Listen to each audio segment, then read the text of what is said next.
ওই আসি 10 টাকা চাল তোরটা তুই একবার ভাবলু না টাকা দিয়ে দিলু একরে। আরে ভাই ওর বাড়ি কারো কিছু হয়েছে বুঝছিস, রোগ ঠোক ওর জন্য আসি তখনই 10 টাকা চালে কেন ওষুধ টাকা নাই কথা গোটে পকেটত তার জন্য বুঝছিস। আরে তুই এলাম হইলে চ্যাংড়া চিনিন না। আরে ভাই ওই যে টাকাটা চাইছিস না ওই নিশ্চয়ই কোনো প্রবলেম আছে দেখি ওই টাকাটা চাইছিস বুঝছিস। তখন ওই টাকাটা যে চাইলে দেখছিল ওর মুখ কেন করকম কষ্টর মুখ কেন ছিল ওই আসি টাকাটা যে আমারটা চাইলে তুই তো দিলুই না টাকাটা। আরে কথা তো ঠিকই করছিস, তা দেখি চল মালটা কি করে। চল তো দেখি চল।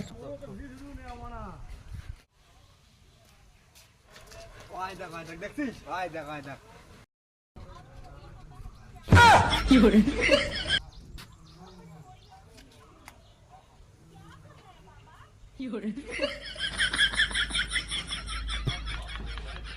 哎呦我的妈！